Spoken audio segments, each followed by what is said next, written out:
Karibu Tabora, karibu Toronto. Yohana ananikumbusha na Paulo, naye hakuoa, na hata Luka, wale wanaosoma Injili Luka, kwa baba Myunani na mama Myunani Luka, na yeye hakuoa. Nataka niwaonyeshe mzigo wa huduma.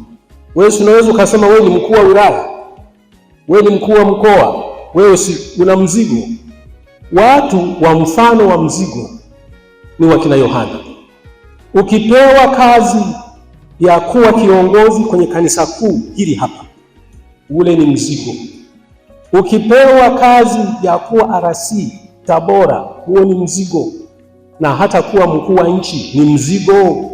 Ndiyo maana wale waliopewa kazi ya Mungu walijira biu. Wengine walikataa hata kuoa, wengine hawakuwa na hela. Chakula kikawa nzige na hasari, lakini chakula kikawa mavazi yao yakawa singa za ngamia. Ukweli wa kusema injili ya kweli na kuzungumza ukweli ulimfanya akatwe kichwa. Leo unaweza kukatwa kichwa. Leo unaweza kukatwa kichwa. Asubutu walikuwepo walokole fulani walisema sisi tunaye Yesu. Ilikuwa pale Nairobi, kwenda Mombasa, wao tunaenda pale. Niliwaambia mahali fulani. Wakati ule yale matekaji yale yalikuwa nateka sana. Na maaskofu fulani walikuwepo na mkufu kama wa kwangu huko. Yakasema tunataka wote basi hili lisimame, atakayepita mlangoni awe anajua kusema Allahu Akbar, Allahu Akbar. Kama nani kola misalaba ilibaki chini ya nini? Kwa sababu kweli unaweza ukaenda kumfia Bwana. Au mahali fulani tunaigiza. Taifa haiwezi kupatikana amani mahali popote kwa jeshi. Mambo yote kwa nani? Kwa Yesu. Na ndiyo maana wale wakina Yohana siku ile hakutetewa na mtu na ukubwa aliyokuwa nao. Binti Herode anacheza pale, hukumu inakuja kutoka kwamba huyu lazima sasa akatwe kichwa na nini. Kwa nguvu ya Yohana ingeshushwa hata jeshi. Kwa nguvu ya Yohana ingeshushwa hata usalama wenye nguvu wakamtetea. Hakujitetea kwa sababu hapa maisha hakuna maisha ya kudumu. Nilikuwa naangalia kwenye juzi, niliwaambia nadhani mahafali nilikuwa nahubiri. Nilikuwa namwangalia juzi Majaliwa baada ya kuwa mstaafu. Unajua tunaweza tukagombea, kuna vitu utaviacha. Hata sisi hapa kuna vitu utaviacha. Hata sisi viongozi wa kanisa tunastaafu tunaviacha. Nilikuwa namwangalia juzi Waziri Mkuu Majaliwa mstaafu sasa. Alikuwa amepiga jeans na t-shirt moja, afu amekaa mkao wa mtoko kama mjingi. Ameshamaliza kazi. Kazi imeishwa. Paka dunia itakapoisha hataitwa waziri mkuu tena. Bwana asifiwe. Labda tu katiba ibadilishe jina, lakini hataitwa, amemaliza. Na ndivyo ilivyo taifa. Kwa mfano kwa sasa hivi lazima mahali fulani kama taifa tuone kwamba wito wa kulitumikia taifa sio lele mama. Wito wa kuwaongoza watu sio lele mama. Wito wa kuhubiri injili sio lele mama. Wito wa umoja kama hivi tunaona tunaposambaratika sio lele mama. Lazima iwepo kweli. Lazima watu wasimame katika kweli. Kwa hiyo wala taifa lisiteseke. Kwa hiyo hata kanisa lisiteseke. Viongozi wa kanisa wote wanamung'unya maneno, wanalilia ndani machozi wakitoka. Tena wakati fulani wamefunga na madirisha hawaongei, lazima madirisha yarudishwe. Madirisha yasirudishwe, lazima sisi na serikali na sisi kanisa na dini zote tuje pamoja kumwambia Bwana ni wakati wa kusema na sisi turudi kwenye upya wetu kama mwanzo. Maana sio kwamba ni vibaya, hakuna. Lazima tukutane. Na mimi siku moja nilikuwa nawaambia hizi fedha ambazo wanaweza kufanya makongamano wengetupa sisi tufanye mkutano ya injili. Sisi tufanye kama leo hapa tumekuwa supported na serikali. Tunakusanyika kwa ajili ya kuombea nchi.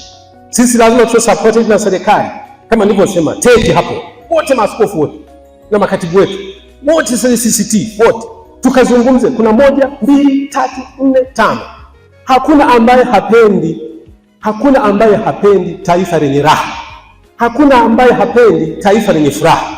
Hakuna ambaye hapendi taifa ambalo tunaabudu Mungu katika roho na kweli. Hawa wakina Yohana, jamani, wakina Yohana walikatwa kichwa. Tunaweza tukaishi labda na viongozi wa dini tumekatwa vichwa. Tunaweza tukaishi katika mipango yote haina vichwa. Lazima kutokeze sasa watu watakaosema kweli. Na waangalia wahubiri wa Injili, hata viongozi wa dini wakubwa siku hizi wanababia, si ndivyo? Yani wanababia. Yani hatutoi lile neno la kweli. Hebu tutoe mustakabali wetu ni nini? Kama naozungumza huu, mimi naona makundi manne. Kama naozungumza huu, mimi naona makundi manne.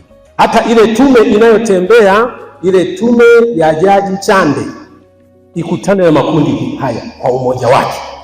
Tuliponye taifa. Taifa hili sio mali ya watu wachache, sio la polisi, sio la jeshi, wala sio la usalama wa taifa. Hili ni taifa la nani? La Mungu. Mungu mwenyewe peke yake ndiye mwenye mzigo na sisi, kwa sababu ndiye aliyetuleta, ndiye atakayeona njia. Mawazo yenu sio mawazo yangu, asema Bwana. Kwa hiyo tunaweza tukawa na mawazo ya vikao vikubwa vya asili, hakuna bila Bwana kutia mkono. Mkono wa Bwana lazima usimame kwenye siri yetu, kwenye mipango yetu. Tuwe na mzigo na kila mtu awe na uchungu kwamba ni jambo gani lifanyike. Tusinyamaze kimya, lazima mambo yafanyike. Tuendelee na mambo kama zamani, ya kwenda mashambani bila hofu, ya kuishi bila hofu, ya bila kupelelezana, ya bila kunyang'anyana na bila kusukumana. Jambo kubwa ambalo ni la muhimu sana, wapendwa, kazi ya kanisa, mchango wake mkubwa sana ni upatanishi. Kazi ya kanisa, niache dini zingine, kazi ya kanisa ni upatanishi. Upatanishi kwenye kanisa ni kama umemuita Mungu apatanishi. Kazi ya kanisa ni upatanishi. Vyombo vyote vilivyowekwa vinavyoshughulikia kutafuta amani kwa sasa, visiliache kanisa kulikaribisha na kulisogeza ili lizungumze. Maana Biblia na manabii wote tangu mwanzo walikuwa na mzigo, walikuwa na maombi, walikuwa na dua ambazo walikuwa wakioteshwa na Mungu. Walikwenda kwa wafalme kuwaambia. Tangu mwanzo kanisa na serikali kilikuwa kitu kimoja, kwa sababu mfalme yeyote aliyetawala lazima ilikuwa akubalike na Mungu, na Mungu hasimami kama upinde ule ukutani kule mawinguni. Mungu anasimama kupitia kanisa na watumishi wa kanisa walioko hapa duniani. Chochote tutakachokifanya, chochote tunachokitenda, lazima tukitende kwa mkono wa Bwana. Sasa kwa nafasi ya leo, kama tunaweza tukaondoka na nguvu ya neno la Mungu, kwa nafasi ya leo lazima tuambizane kama taifa, upendo wetu na udugu wetu ule wa zamani uko wapi? Anasema katika Zakaria, Bwana, nirudieni mimi nami nitawarudia ninyi. Kazi ya kanisa ni kuambia watu wamrudie Bwana, kufanya vitu ambavyo vitakafanana na kina Yohana. Waliwaambia ukweli wa kina Yohana, wanakuja kukatwa hata kichwa pale, lakini injili imehubiriwa, ukweli umezungumzwa, patakatifu pametengenezwa na taifa limekuwa safi. Na hata Mafarisayo na Masadukayo wale hawakuamini habari za watu wengine, maana wao walikuwa waamini wa dini ya Kiyahudi, hawakutaka watu wengine, na wao walikwenda kwa Yohana wakabatizwa na kutubu. Jamani wapendwa, Yohana ni mfano wetu. Pale tunapohangaikia, pale tunapotengeneza, mahali tulipokwama, jioni ya leo Yohana ni mfano wetu. Ilikuwa neno moja tu. Wewe Herode Antipas, watoto wa Herode mkuu, umemuoa mke wa ndugu yako, na ndugu yako angali hai. Ni kosa. Huo uko ukweli. Na ndani ya taifa lazima tuambizane ukweli, tutubu, tuungane, watu walie, tuanze safari nyingine mpya, ile ya upendo, kwa sababu ya kukaa pamoja na kuzungumza ukweli kama wakina Yohana Mbatizaji.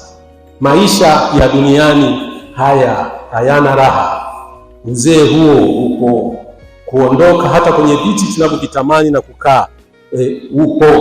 Kwa mfano kwa sasa hivi baada ya teuzi za juzi za rais, kuna mawaziri wamebaki, kuna watu wamebaki.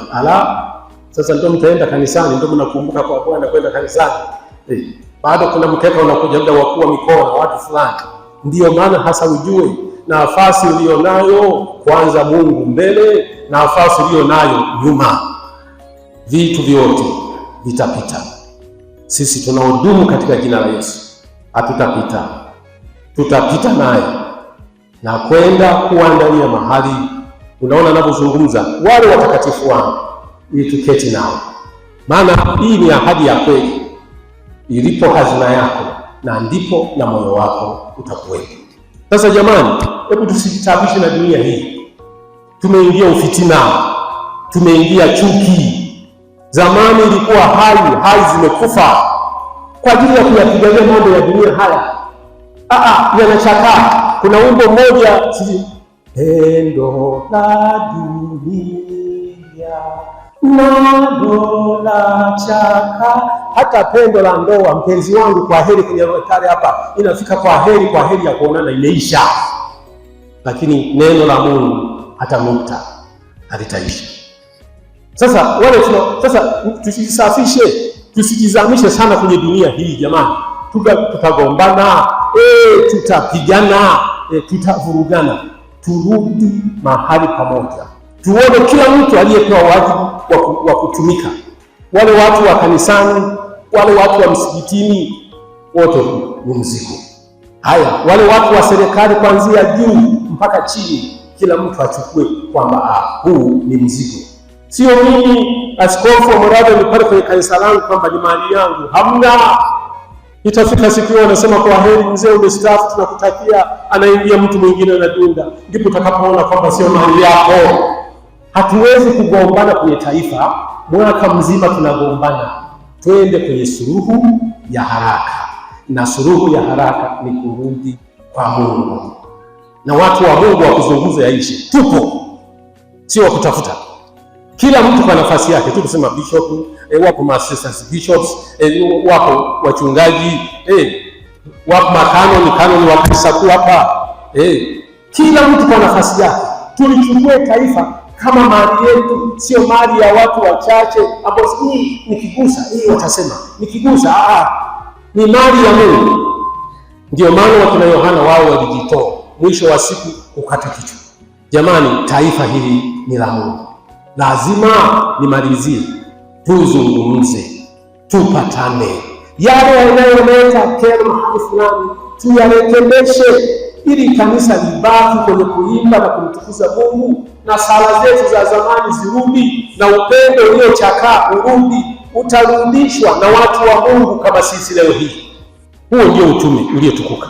Tunaweza kukubaliana leo hii hapa tunaposali kwamba labda taifa limevimba, taifa limevimba. Tusiseme amna. Lisivimbe, wa kulivumbulua ule uvimbe tupo. Madaktari wakuu kwa jina la Yesu na damu ya Yesu. Itengenezeni njia ya nini? Ya Bwana. Karibu Tabora, karibu Toronto.